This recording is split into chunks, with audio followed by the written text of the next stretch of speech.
Sikil Alas. Dusun tersebut terletak di salah satu kabupaten di Pulau Jawa. Penduduk di sana bermata pencarian sebagai petani kulit kayu manis. Karena memang iklim di sana cocok untuk budidaya kulit manis. Saat musim panen tiba, biasanya warga dusun menjual hasil lahan kayu manisnya ke kota atau dijual ke pengepul di sana. Pak Wondo, begitu warga menyebutnya, seorang pengepul kulit manis dan juga orang paling kaya di dusun Sikil Alas. September 2008. Matahari mulai tenggelam dengan langit yang kuning kemerahan. Rumah penduduk di dusun ini masih sangat jarang. Jarak antara satu rumah dengan rumah lainnya berkisar 50-100 meter. Di ujung desa terdapat sebuah rumah dengan anyaman bambu. Rumah yang biasa dikunjungi warga dusun, milik sesepuh kampung, Mbah Paryono, nama orang itu. Rumah itu sudah kosong selama 3 hari. Setelah meninggalnya Mbah Paryono, beliau juga merupakan seorang yang dianggap punya kelebihan spiritual di dusun, atau kita sebut saja sebagai dukun. Mbah Par, begitu orang memanggilnya. Banyak orang dari dusun sebelah datang untuk meminta wejangan, penglaris, ataupun hal-hal lain yang bersifat mistis. Namun sekarang rumah tersebut tak lagi ada yang mengunjungi. Selain letaknya yang sangat terpencil karena berada di ujung dusun dan dekat dengan kebun kayu manis milik Pak Wondo. Menjelang maghrib biasanya sudah sangat jarang warga dusun keluar rumah. Selain lampu jalan yang memang belum ada, gunanya keluar rumah juga tidak ada. Hanya sedikit pemuda dusun yang biasa berkumpul di warung Mbak Yuli, yang terletak di tengah-tengah kampung, tak jauh dari balai desa. Malam itu, salah seorang pemuda yang bernama Tejo sedang berjalan dari rumahnya menuju warung Mbak Yuli. Tidak seperti biasanya, suasana dusun lebih hening dari biasanya. Ada rasa tak enak hati yang dirasakan Tejo. Namun ia tidak mengerti sebabnya apa. Mencekam saja begitu. Sesekali angin bertiup menggoyangkan pepohonan yang tumbuh subur di dusun itu. Meski sebagian jalan sudah diaspal. "Jo, mau kemana?" Suara itu jelas terdengar di telinga Tejo. Namun ia tak melihat siapa yang berbicara. Berkali-kali ia menoleh ke kanan dan ke kiri. Hanya ada pohon dan sawah di sekelilingnya. Bulu kuduk Tejo pun mulai berdiri dengan brutal. Pori-pori kulitnya seakan menjadi timbul. Sontak ia bergegas berlari agar cepat sampai ke warung Mbak Yuli. Dengan nafas yang ngos-ngosan, Tejo sampai di warung Mbak Yuli, di mana pemuda dusun menghabiskan malamnya melepas lelah setelah seharian bekerja di kebun kulit manis milik orang tua mereka. Namun malam itu anehnya, Mbak Yuli tidak membuka warungnya. Semua gelap, hanya ada sesosok laki-laki yang terlihat sedang merokok di bangku panjang, persis di depan warung Teh Yuli, di mana biasanya para pemuda duduk sembari menyeruput kopi di bangku itu. Tejo pun menghampiri dan menyapa pria yang duduk itu. "Nyuwun, pangamunten," ucap Tejo sambil membungkukkan badannya. Laki-laki itu seolah tuli dan buta. Ia tidak merespon Tejo. Ia hanya diam, sibuk dengan rokok yang ia hisap. Tejo pun kemudian mencoba mencolek bahu orang itu. Namun ketika ia menoleh, Tejo pun terkaget. Yang ada di depannya adalah Mbah Paryono. Ya, Mbah Paryono, sesepuh dan dukun dusun yang sudah meninggal 3 hari lalu. Sontak Tejo pun kaget. Ia pun lari terbirit-birit. Ia tak lagi menoleh ke belakang. Sekuat tenaga dia berlari dan berlari tak tahu arah. Yang ada dalam pikirannya saat ini, bagaimana ia bisa sejauh mungkin dari warung Mbak Yuli.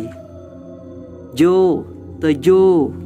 Suara Mbah Paryono seolah mengejar Tejo.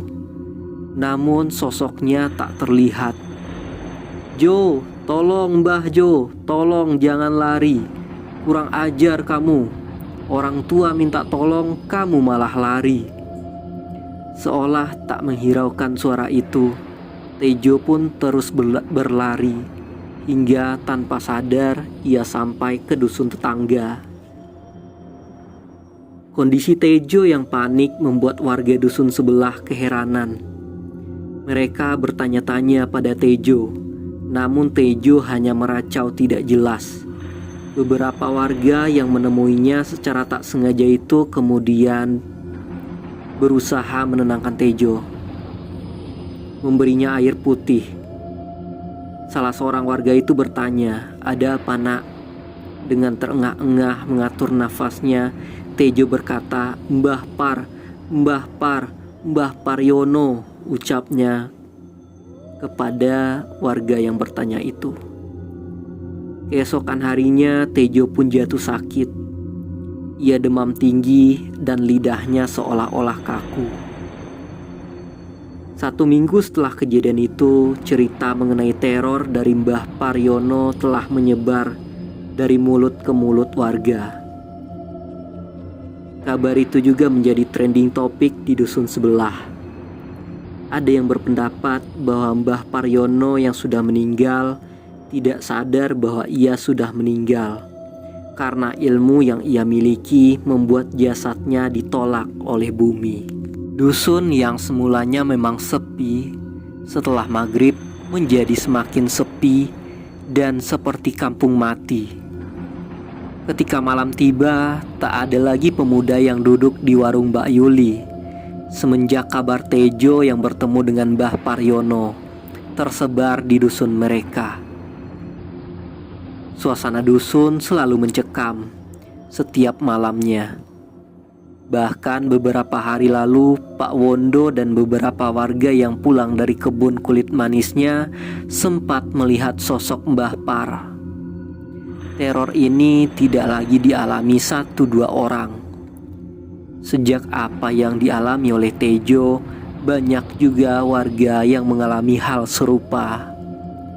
Bahkan salah seorang warga sampai ada yang rumahnya didatangi oleh Mbah Paryono.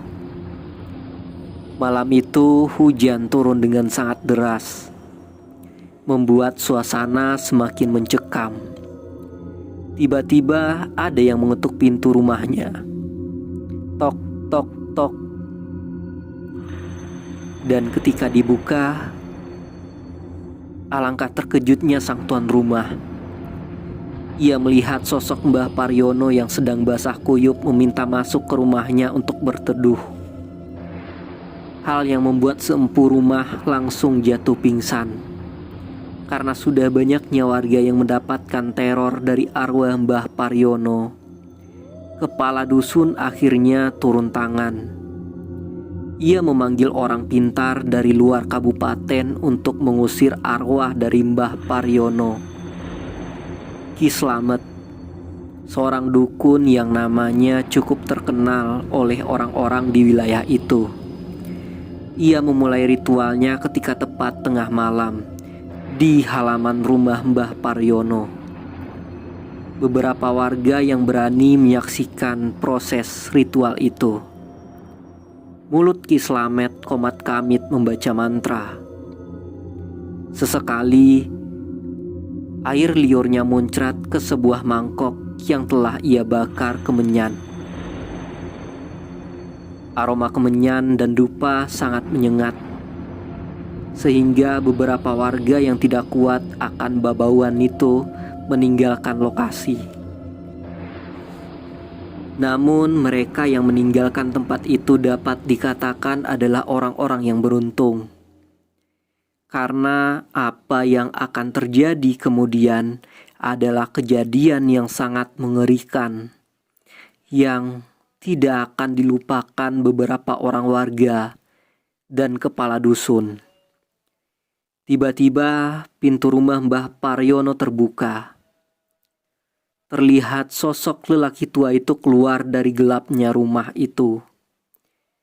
Dan tiba-tiba, secepat kilat ia pun menghilang, membuat warga yang menyaksikan menjadi sangat ketakutan.